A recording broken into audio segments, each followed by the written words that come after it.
Part 8, long-term prospects. This is a video about the long-term prospects of living with bipolar disorder. So, actually, you've had postpartum psychosis, but now it turns out you're bipolar and you'll never be cured.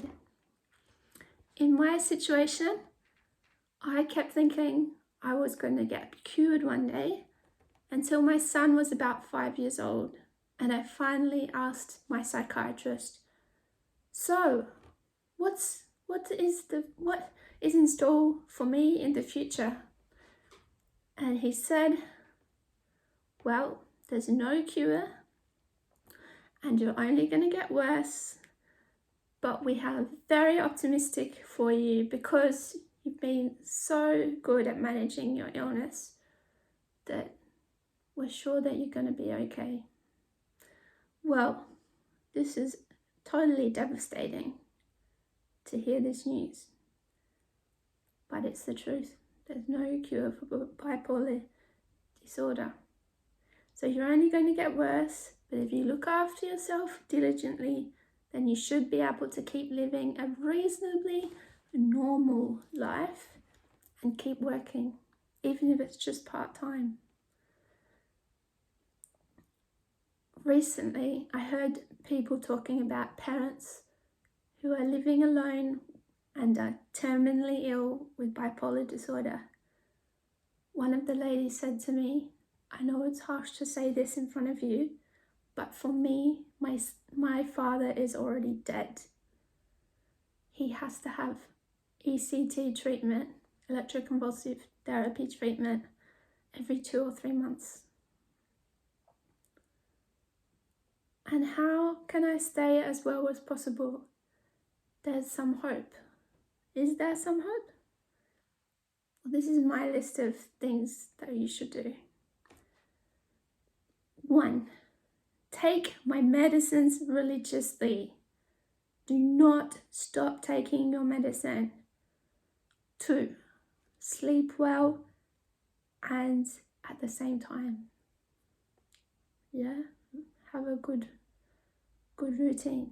3, visit my psychiatrist every 3 months minimum. Stay in touch so they know what's going on.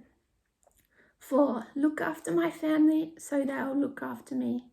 The people who are doing the worst are people who have abandoned their families and they're living alone and they're not looking after themselves. They go very, very quickly into a very sad state of illness. Okay. Carry around my care plan, especially initially, and be familiar with my early symptoms. Don't defer increasing your medication when a manic episode is imminent. We've talked about this in the earlier video.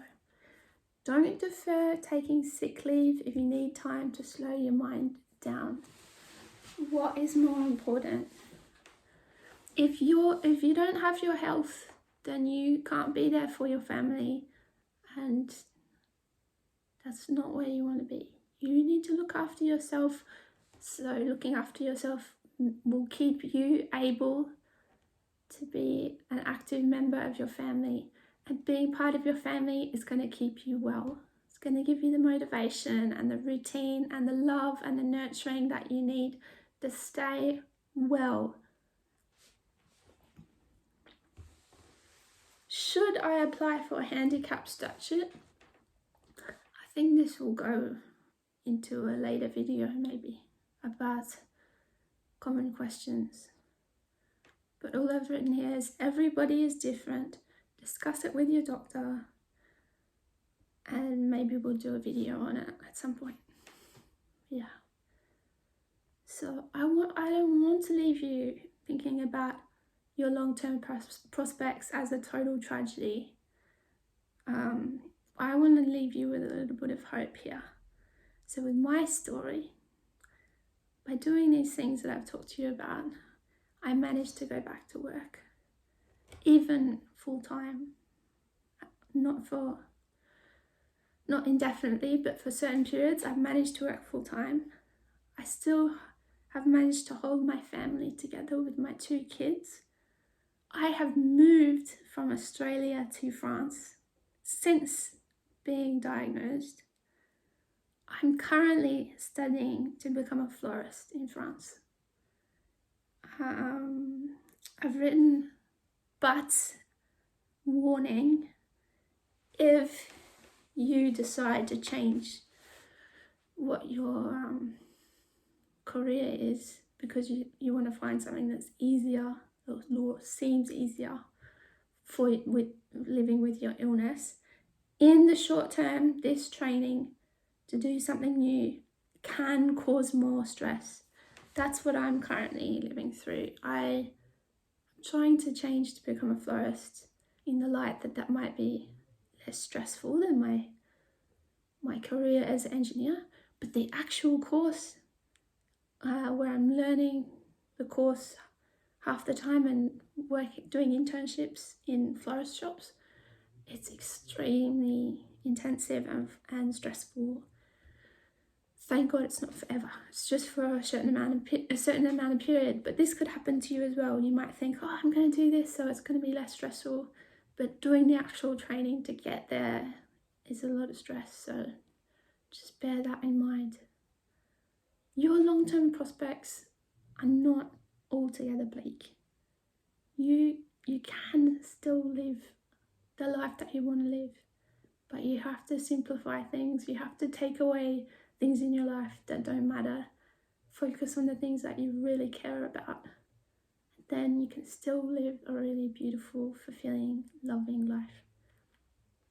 I hope you have enjoyed these videos. I might make some more sometime in the future, but for now, that's the 8 videos that I had in mind for you. And I hope you've come away from them having a better understanding of the illnesses, what people are going through, what are people's limitations and expectations, all these things.